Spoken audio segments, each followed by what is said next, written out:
तो चलिए शुरू करते हैं जीवन की सबसे बड़ी कहानी। ये एक ऐसा सफर है जो करोड़ों साल पुरानी जीवाश्म से शुरू होता है और सीधा हमारे डीएनए के अंदर जाकर खत्म होता है। सोचने वाली बात है कि इन दोनों का आपस में क्या कनेक्शन है। आइए पता लगाते हैं। तो एक 15 करोड़ साल पुराना पत्थर का टुकड़ा यानी कि फॉसिल और हमारे शरीर के अंदर का डीएनए, इन दोनों में आखिर कॉमन क्या हो सकता है? जवाब सिर्फ एक शब्द में है, आनुवंशिकता। ये वही धागा है जो जमीन पर हर जीवित चीज को, चाहे वो कितनी भी पुरानी हो या नई, आपस में जोड़ता है। तो चलिए इस धागे को धीरे धीरे सुलझाते हैं। हमारी कहानी की शुरुआत होती है एक बहुत ही शक्तिशाली प्रक्रिया से। एक ऐसा प्रोसेस जो लाखों करोड़ों सालों में जीवन को आकार देता है, उसे बदलता है, और इस प्रक्रिया का नाम है विकास यानी इवोल्यूशन। आप देखिए, विकास कोई जादू की छड़ी नहीं है जो एक रात में घुमाई और सब कुछ बदल गया। नहीं, ये तो छोटे छोटे छोटे बदलावों की एक बहुत लंबी श्रृंखला है जो एक पीढ़ी से दूसरी पीढ़ी में और फिर तीसरी में धीरे धीरे पास होती रहती है। लेकिन सवाल ये है कि आखिर ये बदलाव होते कैसे हैं? कौन तय करता है?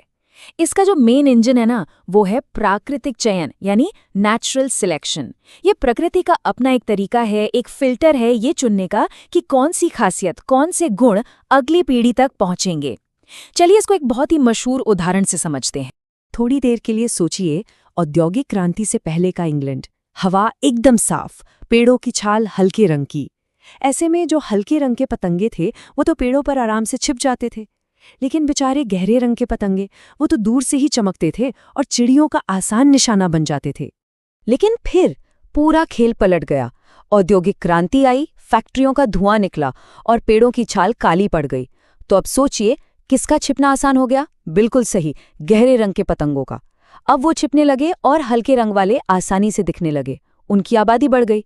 इससे साफ पता चलता है कि पर्यावरण यानी माहौल ही सबसे बड़ा खिलाड़ी है। तो हमने ये तो समझ लिया कि बदलाव होता कैसे है, लेकिन इसका सबूत क्या है? सना कहाँ है? चलिए अब वक्त में थोड़ा पीछे चलते हैं, अतीत की गहराइयों में, और देखते हैं कि नई प्रजातियां आखिर बनती कैसे हैं। इस प्रक्रिया को कहते हैं स्पेसिएशन। सोचिए, एक ही प्रजाति के कुछ जीव किसी वजह से अलग हो जाते हैं। मान लीजिए एक नया द्वीप बन गया। अब लाखों सालों तक ये दोनों समूह अलग अलग माहौल में रहते हैं और उनमें इतने बदलाव आ जाते हैं कि वो एक नई प्रजाति ही बन जाते हैं। डार्विन की फिंचेस इसका सबसे बेहतरीन उदाहरण है। गैलापागोस द्वीपों पर हर द्वीप की फिंच की चोंच का आकार अलग था क्योंकि उनका खाना अलग था। लेकिन क्या ये सब सच में हुआ? इसका सबूत पत्थरों में कैद है। जी हाँ, जीवाश्म। ये प्राचीन जीवों के वो अवशेष हैं जो हमें टाइम मशीन की तरह अतीत में झांकने का मौका देते हैं। यही हमें दिखाते हैं कि विकास वाकई में कैसे हुआ। और इस कहानी का एक सुपरस्टार है आर्कियोप्टेरिक्स। इससे मिलिए। ये आधा सरीसृप है और आधा पक्षी। इसे कहते हैं संक्रमणकालीन जीवाश्म, एक ऐसी कड़ी जो दो अलग अलग समूहों को जोड़ती है। ये हमें सीधे सीधे दिखाता है कि कैसे डायनासोर से ही पक्षियों का विकास हुआ। ये तो विकास का एक लाइव एक्शन रीप्ले जैसा है जो पत्थर में जम गया हो। तो अब तक हम लाखों करोड़ों साल की बात कर रहे थे। चलिए अब अपनी दूरबीन को रखते हैं साइड में और उठाते हैं एक माइक्रोस्कोप, क्योंकि अब हम इस विशाल कहानी से निकलकर सीधे जा रहे हैं हमारे शरीर के एक छोटे से सेल के अंदर। यहाँ से कहानी एक नया मोड़ लेगी। हर इंसान के सेल के अंदर होते हैं गुणसूत्र। यही हमारा आनुवंशिक ब्लूप्रिंट है। जब बात आती है लिंग निर्धारण की, तो इसका फैसला एक जोड़ी गुणसूत्र करते हैं।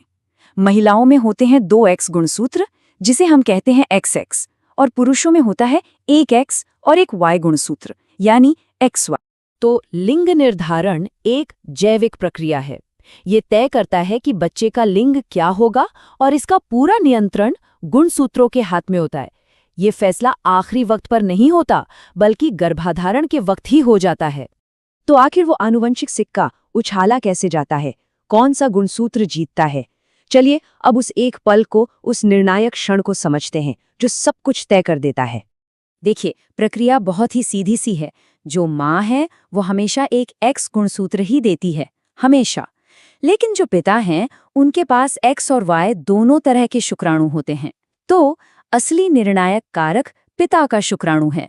अगर X वाला शुक्राणु अंडे से मिलता है तो नतीजा होता है XX यानी महिला, और अगर Y वाला शुक्राणु रेस जीत जाता है तो नतीजा होता है XY यानी पुरुष। इसका मतलब हर बार संभावना 50-50 की होती है, एक सिक्के के उछाल की तरह। और इससे एक बात बिल्कुल साफ हो जाती है, बच्चे का लिंग क्या होगा ये पूरी तरह से पिता के योगदान पर निर्भर करता है। तो अब इस पूरी तस्वीर को जोड़कर देखिए, एक तरफ 15 करोड़ साल पुराना जीवाश्म और दूसरी तरफ एक सेल के अंदर का गुणसूत्र। ये दोनों अलग अलग नहीं हैं, ये एक ही कहानी का हिस्सा हैं, एक ही अटूट कहानी, विकास और आनुवांशिकी। ये समझ लीजिए कि एक ही सिक्के के दो पहलू हैं जो जीवन की इस न टूटने वाली श्रृंखला को बनाते हैं। तो सोचिए, अगर विकास एक किताब है और हमारा डीएनए उस किताब के पन्ने, तो इसके आगे के अध्यायों में क्या लिखा जाएगा? ये कहानी अभी खत्म नहीं हुई है, ये तो हर पल हर दिन लिखी जा रही है। सवाल ये है कि आने वाले समय में इसके नए अध्याय कैसे होंगे और उस कहानी को लिखने में हमारी क्या भूमिका होगी।